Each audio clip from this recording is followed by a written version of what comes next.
Hello students, I am your educator Ritu. This is the part 10 of chapter 6. Part 9 में हमने transportation in human beings topic start किया था और उस topic में हमने ब्लड कंपोजिशन के बारे में पढ़ा था और हार्ट के बारे में पढ़ा था कि हार्ट में एट्रियम होते हैं और वेंट्रिकल होते हैं और 2 चैम्बर्ड, 3 चैम्बर्ड और 4 चैम्बर्ड हार्ट के बारे में बात करी थी और उनके एग्जाम्पल देखे थे। अब हम इस वीडियो में 4 चैम्बर्ड हार्ट में कैसे ब्लड सर्कुलेशन होता है वो देखेंगे। ठीक है, सो ये जो स्ट्रक्चर है ये ह्यूमन बीइंग के हार्ट का है और ये कितने चैम्बर्ड का हार्ट है? 4 चैम्बर्ड हार्ट। ठीक है, तो अब हम इसमें ब्लड सर्कुलेट कैसे होता है ये देखेंगे। सबसे पहले आपको इनमें ये जो नाम है ये याद रखने हैं, ये देखने हैं।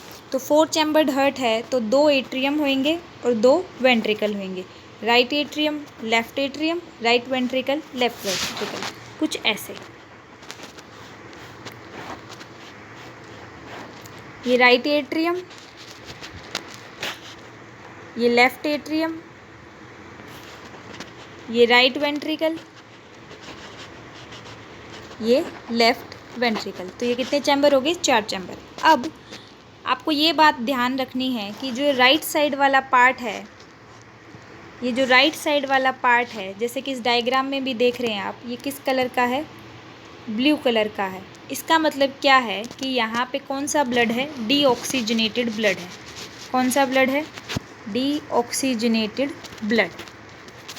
डीऑक्सीजनेटेड ब्लड का मतलब क्या होता है कि इसमें ऑक्सीजन नहीं है, इसमें ऑक्सीजन नहीं है। डी माने एब्सेंट। डी का मतलब क्या है? एब्सेंट, कि ऑक्सीजन इसमें नहीं है, इसलिए इसको किस कलर से शो किया गया है? ब्लू कलर से। अब ये जो इस साइड में समवट कुछ ऑरेंज जैसा या रेड कह लीजिए ये दिख रहा है, तो ये जो रेड कलर है इसका मतलब क्या है कि ब्लड क्या है? ऑक्सीजनेटेड। ब्लड क्या है? ऑक्सीजनेटेड। इसका मतलब इसमें ऑक्सीजन प्रेजेंट है, इसमें ऑक्सीजन प्रेजेंट है। ठीक है, तो अब आपने देख लिया 4 चैम्बर्ड है और 4 चैम्बर में ये जो राइट साइड है ये ब्लू कलर शो कर रही है, इसका मतलब डीऑक्सीजनेटेड ब्लड है, और ये left side red colour show कर रही है, इसका मतलब ऑक्सीजनेटेड ब्लड है। ये डीऑक्सीजनेटेड और ये ऑक्सीजनेटेड। ठीक है, अब हम देखेंगे कि इसमें डीऑक्सीजनेटेड ब्लड कैसे सर्कुलेट होता है और ऑक्सीजनेटेड ब्लड कैसे सर्कुलेट होता है। ठीक है, सबसे पहले क्या है? Vena cava from upper body. ये हमारी बॉडी में क्योंकि ब्लू कलर से शो कर रहा है, इसका मतलब डीऑक्सीजनेटेड ब्लड है, मतलब ऑक्सीजन नहीं है, और वो कहाँ पे आना है? ब्लड हार्ट के पास आना है। तो जो बॉडी का अपर पार्ट है उससे ब्लड कौन लेके आएगी? Vena cava. ठीक है, तो vena cava from upper body, यहाँ से ब्लड आएगा कहाँ से? बॉडी के अपर पार्ट से। सिमिलरली लोअर पार्ट से भी बॉडी का डीऑक्सीजनेटेड ब्लड को कहाँ पहुँचाना है? हार्ट के पास। So this is vena cava from lower body. यहाँ से लोअर बॉडी से वेना कावा की हेल्प से डीऑक्सीजनेटेड ब्लड कहाँ आएगा? राइट एट्रियम के अंदर। सबसे पहले ब्लड कहाँ आएगा? राइट एट्रियम के अंदर। कहाँ से आएगा? अपर बॉडी पार्ट से और लोअर बॉडी पार्ट से। कौन लेके आएगी? Vena cava. ठीक है, अब राइट एट्रियम में ब्लड आ गया है तो राइट एट्रियम में जब ब्लड फिल हो जाएगा तो वो अपने आप को कॉन्ट्रैक्ट करेगा, और कॉन्ट्रैक्ट करने के बाद ब्लड को कहाँ पहुँचा देगा? राइट वेंट्रिकल में। पहले ब्लड कहाँ आया? राइट एट्रियम में, कॉन्ट्रैक्शन हुई, अब ब्लड कहाँ पहुँच गया? राइट वेंट्रिकल में। ठीक है, अब राइट वेंट्रिकल से ब्लड को कहाँ पहुँचाना है? लंग्स के पास पहुँचाना है। कहाँ पहुँचाना है? लंग्स के पास। क्यों पहुँचाना है? क्योंकि डीऑक्सीजनेटेड ब्लड को क्या होना है? ऑक्सीजनेटेड। मतलब जिस ब्लड में ऑक्सीजन नहीं है वहाँ उस ब्लड में क्या मिलनी चाहिए? ऑक्सीजन। और वो ऑक्सीजन उस ब्लड में कहाँ से आएगी? लंग्स से, क्योंकि लंग्स में कौन सा प्रोसेस होता है? रेस्पिरेशन का, जो हम पिछली वीडियोज़ में देख चुके हैं। ठीक है, तो राइट वेंट्रिकल से जो डीऑक्सीजनेटेड ब्लड है वो कहाँ जाएगा? लंग्स से, और किसकी हेल्प से जाएगा? पल्मोनरी आर्टरीज़ की हेल्प से। ठीक है, अब तक हमने क्या देखा कि राइट एट्रियम में डीऑक्सीजनेटेड ब्लड आया है, कहाँ से आया है, अपर बॉडी से और लोअर बॉडी से, किसकी हेल्प से, वेना कावा की हेल्प से। राइट एट्रियम में ब्लड आने के बाद, आप ये एरो देखते जाइए, राइट एट्रियम में ब्लड आने के बाद ब्लड कहाँ आया, राइट वेंट्रिकल में, और राइट वेंट्रिकल में आने के बाद ब्लड कहाँ पंप हुआ, पल्मोनरी आर्टरीज़ में, और पल्मोनरी आर्टरीज़ कहाँ जाके इस ब्लड को लेके जाएंगी, लंग्स में। ठीक है, ये बात शायद मैं आपको पहले भी बता चुकी हूँ कि ये जो पल्मोनरी वर्ड है ये किसके लिए यूज़ होता है, लंग्स के लिए। ठीक है, अब लंग्स में डीऑक्सीजनेटेड ब्लड आ चुका है और लंग्स में रेस्पिरेशन के प्रोसेस के थ्रू क्या आ चुकी है, ऑक्सीजन। तो ये जो डीऑक्सीजनेटेड ब्लड है अब ये क्या हो चुका है, ऑक्सीजनेटेड, यानी कि उसमें क्या मिल चुकी है, ऑक्सीजन। तो अब ऑक्सीजनेटेड ब्लड पल्मोनरी वेन्स की हेल्प से कहाँ आएगा, लेफ्ट एट्रियम में आएगा। ये जो रेड कलर शोन हो रहा है इसका मतलब कौन सा ब्लड है, ऑक्सीजनेटेड ब्लड। तो पल्मोनरी वेन्स जो कहाँ पे है, लंग्स में। अब क्योंकि ब्लड क्या हो चुका है, ऑक्सीजनेटेड, तो पल्मोनरी लंग्स से पल्मोनरी वेन्स की हेल्प से लेफ्ट एट्रियम में कौन सा ब्लड आ गया है, ऑक्सीजनेटेड ब्लड। अब लेफ्ट एट्रियम से एरो देखती जाइए कि कहाँ पहुँच गई, लेफ्ट वेंट्रिकल में। जब लेफ्ट एट्रियम में ऑक्सीजनेटेड ब्लड फिल हो जाएगा तो कॉन्ट्रैक्ट होने की वजह से वो कहाँ पहुँच जाएगा, लेफ्ट वेंट्रिकल में। अब लेफ्ट वेंट्रिकल से, क्योंकि हार्ट को ऑक्सीजनेटेड ब्लड कहाँ पंप करना है, पूरी बॉडी में पंप करना है, तो एरो कहाँ जा रही है, इस ओर्टा के पास। तो लेफ्ट वेंट्रिकल से ब्लड कहाँ जाएगा, ओर्टा में, और इस ओर्टा की हेल्प से पूरे बॉडी पार्ट्स में ऑक्सीजनेटेड ब्लड क्या हो जाएगा, सर्कुलेट हो जाएगा। ठीक है, तो यही है blood circulation in human beings, या फिर ये कह लीजिए इन 4 चैम्बर्ड हार्ट ब्लड कैसे सर्कुलेट होता है। तो ये जो पाथवे है मैं एक बार आपको सिंपल तरीके से बता देती हूँ कि सबसे पहले ब्लड, डीऑक्सीजनेटेड ब्लड कहाँ आया, राइट एट्रियम में, किसकी हेल्प से आया, वेना कावा की हेल्प से आया। ठीक है, राइट एट्रियम से कहाँ गया, राइट वेंट्रिकल में, राइट वेंट्रिकल से कहाँ गया, पल्मोनरी आर्टरी में, पल्मोनरी आर्टरी। अब ये पल्मोनरी आर्टरी ने इस डीऑक्सीजनेटेड ब्लड को कहाँ पहुँचाया, लंग्स में। ठीक है, अब लंग्स में पल्मोनरी वेन्स ने, क्योंकि अब लंग्स में ब्लड क्या हो चुका है, ऑक्सीजनेटेड हो चुका है, तो पल्मोनरी वेन से ब्लड कहाँ आया, लेफ्ट एट्रियम में। लेफ्ट एट्रियम से ब्लड कहाँ गया, लेफ्ट वेंट्रिकल में।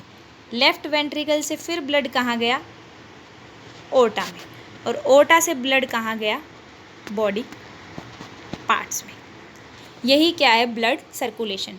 डीऑक्सीजनेटेड ब्लड वेना कावा की हेल्प से कहाँ पहुँचा, राइट एट्रियम में, राइट एट्रियम से राइट वेंट्रिकल में, पल्मोनरी आर्टरी की हेल्प से लंग्स में, फिर लंग्स में ऑक्सीजनेशन हुआ ब्लड का, तो ऑक्सीजनेटेड ब्लड पल्मोनरी वेन्स की हेल्प से लेफ्ट एट्रियम में, फिर लेफ्ट वेंट्रिकल में, फिर ओर्टा के पास, और ओर्टा की हेल्प से पूरे बॉडी पार्ट्स में।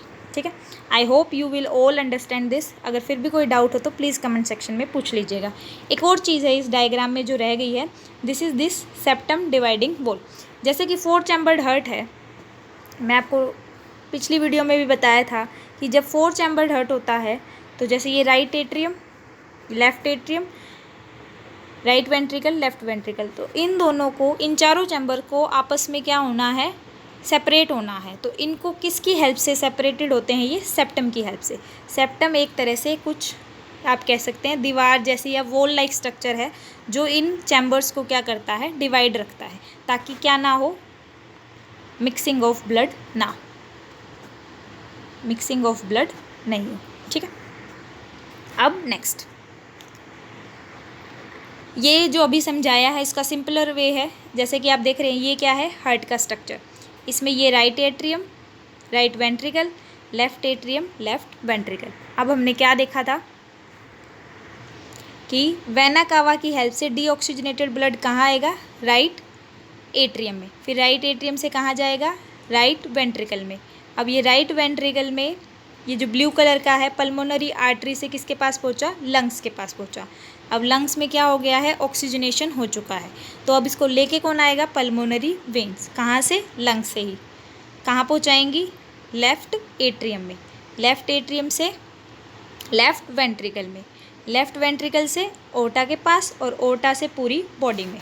अब आर्टरी की हेल्प से यहाँ आपको एक चीज़ और याद रखनी है कि आर्टरी हमेशा कौन सा ब्लड लेके जाती है, ऑक्सीजनेटेड ब्लड लेके जाती है। ये रेड कलर आपको शोन हुआ है। फिर यहाँ पे बॉडी पार्ट्स हैं, capillaries in body organs apart from the lungs, कि लंग्स के अलावा जो बॉडी ऑर्गन्स है उसमें जो कैपिलरीज हैं। फिर वहाँ पे डिफ्यूजन ऑफ गैस होएगा, तो जो डीऑक्सीजनेटेड ब्लड है उसको कौन लेके आएंगी, वेन्स। कौन लेके आएंगी, वेन्स। आर्टरी हमेशा कौन सा ब्लड लेके आती हैं, ऑक्सीजनेटेड, और वेन हमेशा कौन सा ब्लड लेके आती हैं, डीऑक्सीजनेटेड। फिर से वही साइकिल स्टार्ट होएगी, डीऑक्सीजनेटेड ब्लड बॉडी से, किसकी हेल्प से, वेना कावा, फिर राइट एट्रियम, राइट वेंट्रिकल, फिर लंग्स के पास, फिर वापस लेफ्ट एट्रियम, फिर लेफ्ट वेंट्रिकल, फिर ओटा से पूरी बॉडी के पास। तो ये सर्कुलेशन हमेशा चलता रहेगा। पर एक एक्सेप्शन केस है, एक्सेप्शन केस का मतलब क्या है कि सारी चीज़ें काम कर रही है पर कोई एक चीज़ होएगी जो उसका उल्टा करती है। अब जो आर्टरी है वो हमेशा कौन सा ब्लड लेके जाती है, ऑक्सीजनेटेड ब्लड। लेकिन आपने यहाँ देखा होगा ये जो पल्मोनरी आर्टरी है, ये जो ब्लू कलर की शोन कर रखी है, इसका मतलब ये कौन सा ब्लड लेके जा रही है, डीऑक्सीजनेटेड। तो आर्टरीज़ में एक एक्सेप्शन है, आर्टरीज़ का एक एक्सेप्शन है जो कि ऑक्सीजनेटेड ब्लड नहीं लेके जाती, क्या लेके जाती है, डीऑक्सीजनेटेड ब्लड। तो ये इम्पॉर्टेंट पार्ट है, इम्पॉर्टेंट क्वेश्चन है, पूछ लिया जाता है कि आर्टरीज़ कौन सी आर्टरी है जो कि ऑक्सीजनेटेड ब्लड ना ले जाके कौन सा ब्लड लेके जाती है, डीऑक्सीजनेटेड। तो आपका आंसर क्या होएगा, पल्मोनरी आर्टरी। ठीक है। सिमिलरली वेन्स हमेशा कौन सा ब्लड लेके आती हैं, डीऑक्सीजनेटेड, ब्लू कलर में शोन हुआ है। लेकिन एक ऐसी वेन है जो कि ऑक्सीजनेटेड ब्लड लेके आती है, और वो कौन सी है, पल्मोनरी वेन। सिमिलरली वेन का भी एक्सेप्शन है, मतलब सारी वेन क्या है, डीऑक्सीजनेटेड ब्लड लेके आती हैं, पर एक एक्सेप्शन है पल्मोनरी वेन। वो क्या करती है, हमेशा कौन सा ब्लड लेके आएगी, ऑक्सीजनेटेड ब्लड लेके आएगी।